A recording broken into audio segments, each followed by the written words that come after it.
ETF index mutual funds నేర్చుకుని stock మార్కెట్లో రాణించాలనుకుంటున్నారా? వెంటనే ఈ నెంబర్కి కాల్ చేయండి.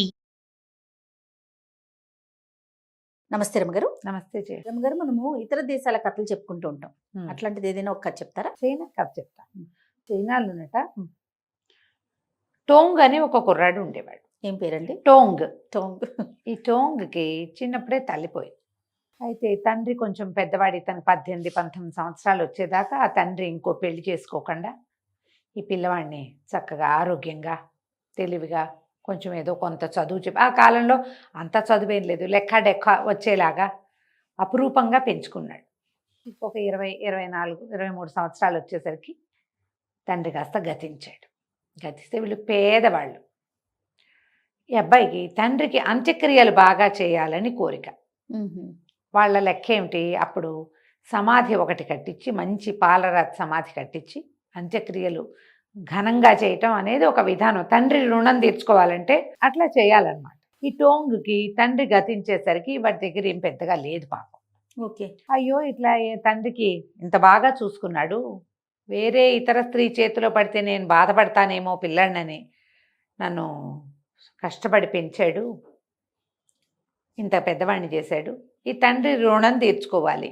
డబ్బు ఎట్లా ఏదైనా చెయ్యాలంటే డబ్బేగా ప్రతిదానికిను.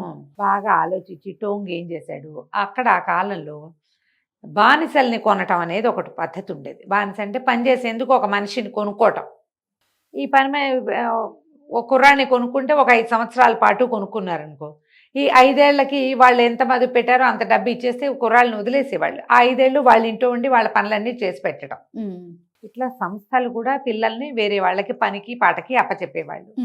అందులో భార్యలుగా కొనుక్కోవటము, దాసదాసీగణంగా పనివాళ్ళుగా, అంటే ఏదైనా ప్రత్యేకమైన ఫ్యాక్టరీల వాళ్ళైతే ఆ పని వచ్చిన వాడిని కూడా ఒక 5 ఏళ్ళు ఆ పార్టీని పెట్టుకునేవాళ్ళు. ఆ డబ్బు ఇచ్చేసేవాళ్ళు మొదట. ఆ డబ్బుతో ఈ పనికి ఏ కుర్రాడైతే వచ్చాడో వాడి కుటుంబానికి అది ఉపయోగపడేది. సంస్థలు కూడా ఉండేవాట. ఓకే. ఈ టోంగ్ ఏం చేశాడు, తను బానిసగా అమ్ముకోవటానికి ఒక రేటు కుదుర్చుకున్నాడు. కుదుర్చుకుని ఆ జనాల్ని అమ్మేది. ఇప్పుడు మనకి ఇక్కడ అడ్డా మీదకి వెళ్తారు, పొద్దుటిపూట కూలీలు దొరుకుతారుగా, అట్లా అక్కడ కూలీలు దొరికే ప్లేస్ ఒకటి ఉండేదట. వీడు తన మెళ్ళో ఒక అట్టకట్టి వేసుకుని నా రేటు ఇంత అని రాసుకున్నాడు. 2-3 రోజుల్లో జనామో ఇంత రేటా, కుర్రాడైతే మాత్రం అని ఎవరు వాడిని పాడుకోవాలి, ఆ రేటుకు తీసుకోవాలి. కానీ ఒక వ్యవసాయదారుడు చూసి, కుర్రాడు గట్టిగా ఉన్నాడు, ఏమిటా నాయన ఇన్ని డబ్బులు ఎందుకురా, ఏమైనా ఇంట్లో పెళ్ళా, మీ చెల్లికి పెళ్ళా, మీ అమ్మగా ఇదే అనారోగ్యమా కనుక్కున్నాడు. కనుక్కుంటే కుర్రాడు ఏం చెప్పంటే, కాదండి మా నాన్న చనిపోయాడు, నేను సింపుల్గా సమాధి చేయించి ఆయనకి మంచి సమాధి కట్టి అంత్యక్రియలు విశేషంగా చేయాలని నా కోరిక, మా నాన్న రుణం తీర్చుకోవాలి, అందుకని ఈ డబ్బు కావాలి నాకు అన్నాడు. ఆయనకి కారణం కూడా నచ్చింది. సరే, కుర్రాడు పనిచేస్తాడు. 10 సంవత్సరాల పాటు వాళ్ళ ఇంట్లో పనిచేయటానికి పెద్ద అమౌంట్ ఆయన ఇచ్చాడు కుర్రాడికి. ఇక జీతం ఏమి ఉండదు, అన్నం పెడతారు వాళ్ళే. ఓకే. వాళ్ళ ఇంట్లో ఉండి పనిచేయటం, ఆ జీతం ముందే తీసేసుకుంటాం. ఇదేం పెద్ద ఇప్పుడు కూడా జరుగుతున్నాయి అట్లా. అంతే. అడ్వాన్స్ మొత్తం డబ్బు ఇచ్చేస్తారు. ఆ డబ్బు తీసుకుని టోంగు ఆయనకు ఒక సమయం చెప్పి, సరే తన ఊరెళ్ళి మరి నాన్నకి అంత్యక్రియలు అది విశేషంగా చేసి, ఏదో ఇంతమందికి భోజనం పెట్టడం అలాంటివి కూడా ఉంటాయి, అవన్నీ చేసి తండ్రికి ఒక మంచి సమాధి కట్టించి, కొద్దిగా 4 రూపాయలు మిగిలితే దాన్ని దాచిపెట్టుకుని పనిలో చేరాడు. ఇక నాకు ఖర్చు ఏముంది, మా నాన్న లేడు, నేను ఇక్కడే అన్నం తింటా ఎట్లాగూ. ఇక మంచి పనిమంతుడు వాడు, పైగా తనకి అవసరంలో సహాయపడి అందరూ ఇచ్చే రేటు కంటే ఒక 100 ఎన్నెలో ఎంతో ఎక్కువే ఇచ్చిన ఈ వ్యవసాయదారుడి పట్ల వాడి కృతజ్ఞత కూడా ఉంది టోంగ్కి. దాంతో చక్కగా వ్యవసాయం పనిచేసేవాడు, వాళ్ళ ఇంట్లో పనులు చేసి పెట్టేవాడు. వాళ్ళు కూడా వీడికి 4 పూట్ల తిండి పెట్టేవాడు. తిండి, ఏడాదికి 2 జతల బట్టలు, అక్కడే వెచ్చగా పడుకోవడానికి ఏదో ఒక ఆసరా. వాళ్ళ ఇంట్లోనే పంచలో పడుకుంటారు, మగపిల్లలకి ఏముంది, అలా ఉండేవాడు. వీడు చేరాక వాళ్ళకి వ్యవసాయం కూడా బాగా వృద్ధి అయింది. గొడ్డు గోద ఏవో కూడా పెట్టుకున్నారు వాళ్ళు, అట్లాంటివి పాలకి దానికి గుర్రాలు అవి పెంచారు, ఆ పనులన్నీ చేసేవాడు. 2 ఏళ్ళు ఏమో తిరిగింది. 1 సంవత్సరం, ఈ 2 ఏళ్ళ తర్వాత మంచి ముమ్మరం మీద వ్యవసాయ పనులు ఉండగా ఈ టోంగుకి విపరీతమైన జ్వరం వచ్చింది.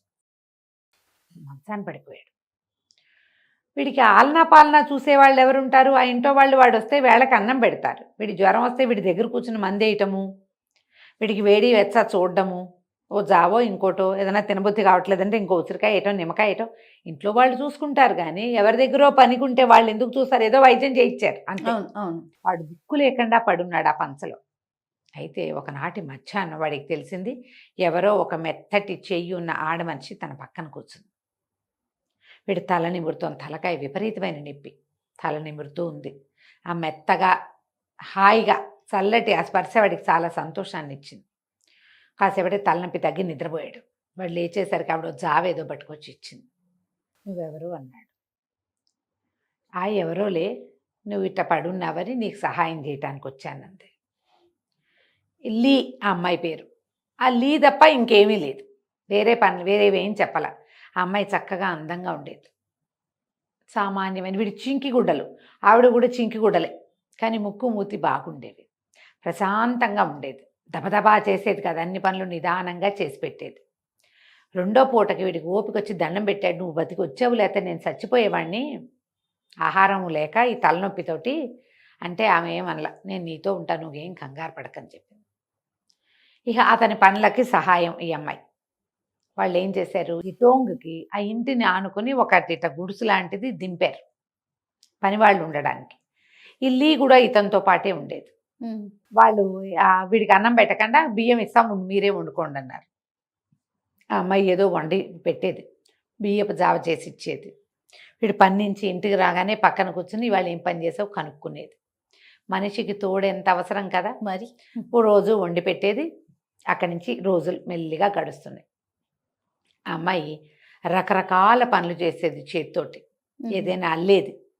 ఆ అల్లిన దాన్ని ఇతను సంతకెళ్ళి ఈ మన వ్యవసాయదారుడి వస్తువులు అమ్మడానికి వెళ్ళేవాడుగా, ఈ వస్తువు కూడా అమ్మి డబ్బులు పట్టుకురమ్మనేది.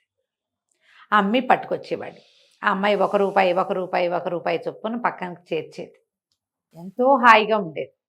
కొన్నాళ్ళ తర్వాత, నువ్వు నాతోనే ఉండు, నువ్వు వచ్చాక నా జీవితం ఎంతో బాగుంటుందని దండం పెట్టాడు ఆ అమ్మాయికి. ఆ అమ్మాయి నేను నీతోటే ఉంటాను, నువ్వేం బెంగపెట్టుకోవద్దని చెప్పి హాయిగా ఉండేవాళ్ళు ఇద్దరు. కొన్నాళ్ళ తర్వాత పెళ్లి చేసుకుందాం అనుకున్నారు. ఆ అమ్మాయి కులం గోత్రం తెలీదు వీడికి, ఇల్లు వాకిలి ఏమీ తెలియవు. ఆ అమ్మాయి వచ్చింది ఉంటుంది అంతే. ఆ ఇంటి వాళ్ళు కూడా వాడికి లేని అభ్యంతరం, మనకెందుకు, పిల్ల ఏదో వెనకాల పనిచేస్తుంది, వాకిట్లో కోళ్ళు అవి ఉండేవి. ఈ అమ్మాయి వచ్చాక వాళ్ళు గమనించారు, వాళ్ళ కోళ్ళు పెరిగిపోయినాయి, టర్కీ బాతులు ఇవి ఉండేవి, అవి పెరిగిపోయినాయి. ఇది సంరక్షణ చేస్తోంది. జీతం ఇవ్వకుండా ఒక మనిషి కుర్రాడికి జీతం ఇచ్చాం, ఈ అమ్మాయికి ఏమి ఇచ్చాం, వాడికి ఇచ్చిన ఆ బుజ్జిగూడులోనే వాడితో పాటు అది పడుకుంటుంది. ఊరుకున్నారు వాళ్ళు కూడా, ఏమనలా. పెళ్లి చేసుకుంటామంటే వాళ్ళు అటాగే పెళ్ళి అయిపోయింది. కలిసే ఉండేవాళ్ళు. ఈ అమ్మాయి అవి ఇవి చేసేది, ఏదైనా పిండి చేసేది, ఏవో రొట్టెలు చేసేది, ఏవో కేకులు చేసేది, బిస్కెట్లు చేసేది, తమకిచ్చిన వస్తువుల్లోనే. మళ్ళీ రూపాయి డబ్బులు వెనక్కి వచ్చేది. ఆ వచ్చిన రూపాయితో మళ్ళీ పిండుకొని మళ్ళీ రొట్టెలు చేసేది. అవన్నీ ఈ అబ్బాయి ప్రత్యేకంగా ఏమీ చేసేవాడు కాదు. ఈ వ్యవసాయదారుడి వస్తువులు వెళ్ళినప్పుడే అవి వెళ్ళేవి, ఆ డబ్బులే, ఈ డబ్బులు వచ్చి వీళ్ళ పెట్టిలో కూర్చునేవి. వాళ్ళు ఏం పెద్ద అభ్యంతర పెట్టాల. కొన్ని రోజుల తర్వాత ఈ అమ్మాయి ఏమంది, ఊరికి కొసగా ఒక పొలం ఏదో అమ్మకానికి వచ్చింది, ఆ పొలం కొన్నాను నీకోసం, మనం ఆ పొలంలో వెళ్ళి ఉందాం అని చెప్పింది. మరి వీళ్ళింటో పను అన్నాడు. ఆ అమ్మాయి ఒక కాగితం చేతులు పెట్టింది. ఇదేమిటి, ఇతను మొట్టమొదటి డబ్బులు తీసుకున్నాడు వీళ్ళ దగ్గర. 10 సంవత్సరాలకి ఒక 10,000 రూపాయలు. 5 ఏళ్ళు అయింది ఇప్పటికి, ఇంకా 5,000 కట్టాలి. ఈ 5,000 వాళ్ళకి ఇచ్చేసి నువ్వు మా ఇంట్లో పని చేయక్కర్లేదు అని వాళ్ళు రాసిచ్చిన కాగితం. డోంగ్ ఆశ్చర్యపోయాడు. ఇంత డబ్బులంటే నువ్వే పట్టుకొస్తున్నావుగా అమ్మేసి, నువ్వు పట్టుకొచ్చింది దాచిపెట్టి ఈ డబ్బులైనాయి. వీడికి సేవక వృత్తి నుంచి విముక్తి లభించింది, వీడి సొంతంగా స్థలం ఏర్పడింది. అక్కడికి పోయి అక్కడిది ఇక్కడిది కర్రా కంపా కోడి చేసుకుని చిన్న గూడు లాంటిది కట్టుకున్నారు. ఇక్కడే ఉన్నారు. ఆ అమ్మాయి బట్టలు నేసేది, అక్కడ ఏమన్నా కుట్టేది, ఏదో అల్లేది, ఏమిటో వండేది. వీడు వ్యవసాయం పనులు చేసుకున్నాడు. ఇప్పుడు సొంతంగా పొలం వచ్చిందిగా, పొలంలో పండించుకోవటం మొదలుపెట్టాడు. అమ్మాయి ఏం పెద్దగా అరిచి కేకలు పెడుతున్నట్టు ఉండేది కాదు, నిదానంగా నడుస్తూ తిరుగుతూ ఉండేది. చక్కగా పక్కన ఇంకో పొలం వస్తే ఆ పొలాన్ని కూడా కొనుక్కున్నారు. ప్లస్ ప్లస్ ప్లస్ కనపడుతూ ఉన్నాయి. కొన్నాళ్ళకి టోంగు భార్య లీ గర్భవతి అయింది. ఊళ్ళో వాళ్ళు కూడా ఈ అమ్మాయి కులం ఏమిటి, గోత్రం ఏమిటి, మీ ఆవిడ ఏ ఊరు, మీ అత్తారు ఏ ఊరు అడిగేవాళ్ళు కాదు. ఏదో వాళ్ళకి కలిసింది, పోనీలే మనం ఇప్పుడు అట్లా ఊరుకుంటామా? అసలు ప్రధానికి ఈయకలు పీకుతాం. ఎవరో ఎవరితోటో ఎక్కడో కనపడంగానే అవన్నీ మనకు కావాలి. ప్రపంచం అందరికీ కావాలి. ఈ అబ్బాయి ఎందుకు వాళ్ళతో ఉన్నాడు, ఆ అమ్మాయి ఎందుకు వీళ్ళతోటి ఉంది. మన ఇంట్లో సంగతులు ఎవ్వరికీ చెప్పాం. మన ఎవ్వరూ జడ్జి చేయకూడదు. మనం మాత్రం అందరినీ జడ్జి చేస్తాం. ప్రతి వాళ్ళ గురించి మనమే మాట్లాడతాం. ఏదో వాళ్ళ ఇష్టం పోని అనుకునేవాళ్ళు కాదు, అనుకునేవాళ్ళు లేరు ఇప్పుడు. అవును. కానీ మన సొంత విషయం మాత్రం ఎవరు జడ్జి చేయకూడదని చాలా గట్టిగా చెప్తాం మనం. నా విషయం వీళ్ళకెందుకు అనిపిస్తుంది, మాకు చెప్పకూడదు, మమ్మల్ని అడగకూడదు. మనం మాత్రం ప్రపంచం మీద అన్నీ మాట్లాడతాం. అప్పుడు మాత్రం వాళ్ళు అడిగేవాళ్ళు కాదు. కొన్నాళ్ళకి ఈ టోంగు భార్యమై గర్భవతి అయింది కదా, జీవితం చక్క ప్రశాంతంగా, పనులు కొంచెం ఆగినాయి. ఈ అమ్మాయి అల్లకాలు గిల్లకాలు లేవు. కొన్నాళ్ళకి ఆ అమ్మాయి కన్నది. ఒక చక్కటి మగ పిల్లవాడు పుట్టాడు. పిల్లాడు పుట్టాక పొలము పంట ఇంటికి వచ్చింది, పిల్లాడు ఇంటికి వచ్చాడు. ఒకనాటి సాయంకాలం ఆ అమ్మాయి ఏం చేసింది, పిల్లాడు కొంచెం 5-6 నెలలు వచ్చినాయి, ఇతర పదార్థాలు తింటా మొదలుపెట్టాడు. పిల్లాడిని ఎత్తి ఇతని చేతిలో పెట్టి, నువ్వు నన్ను ఎప్పుడూ అడగలేదు, నేను ఎక్కడి నుంచి వచ్చానో నీకు తెలియదు, మా అమ్మ నాన్న ఎవరో తెలియదు, నువ్వు అడగలేదు, ఈ ఊరు వాళ్ళు కూడా ఎవరు నన్ను అడగల, నేను నీకు సహాయంగా ఉండటానికి వచ్చాను. నీ పితృభక్తికి మెచ్చి భగవంతుడు నన్ను నీకు పంపించాడు. వాడు ఎలా చింకి గుడ్డలు కట్టుకుని ఉన్నాడో ఆ అమ్మాయి కూడా అలాగే ఉండేది. వాడు కొంచెం బెటర్ అయ్యాడు, ఆ అమ్మాయి బెటర్ అయింది. నీ పితృభక్తి వల్ల నీకు సహాయం చేయటానికి నన్ను భగవంతుడే పంపించాడు, దేవదూత ఆ అమ్మాయి. అయితే నీకు తోడుగా ఉండటానికి నీకు ఎవరు లేరు, తోడుగా ఉండటానికి ఒక కుమారుణ్ణి నీకు అప్పచెప్తున్నాను. ఈ పిల్లవాడిని పెంచుకో, వీడే నీకు ఇంకా తోడు. నీ పొలము, నీ ఇల్లు వాకిలి నీకు ఏర్పడ్డాయి, నువ్వు సంతోషంగా జీవించు, నీ పితృభక్తికి భగవంతుడు మెచ్చి నీకు ఈ అవకాశం ఇచ్చాడు అని చెప్పింది. సంధ్య వెలుగుల్లో ఆ అమ్మాయి మాయమైపోవటాన్ని అతను చూశాడు. తల్లి అవసరం లేని చంటి పిల్లాడి తన చేతిలో ఉన్నాడు. దేవుడికి దండం పెట్టుకున్నాడు. తర్వాత ఇతను ఇంకా పెళ్లి చేసుకున్నాడో, పిల్లల్ని కన్నాడో, గొడ్డు గోదా పెంచుకున్నాడో, పిల్లాడికి పెళ్లి చేశాడో, అదంతా చెప్పరు ఆ కథలో. పితృభక్తి ఇలాంటి ఫలితాన్ని ఇస్తుంది. అది మెయిన్ ప్రధానంగా చాలా ప్రధానమైంది అదే. ఎప్పుడు కూడా ఏది మనకి ఇట్లాగా దైవం ప్రత్యక్షమయ్యి దైవదూత వచ్చేసి మన ఇంట్లో కూర్చుని ఇట్లా జరగదు. ఇది కథ కాబట్టి ఇలా కనపడుతోంది. కానీ మనకి అయాచితంగా సహాయం లభిస్తుంది. అసంకల్పితంగా మన పనులు అవుతాయి. మనకి ఎవరో ఒకళ్ళు వస్తారు.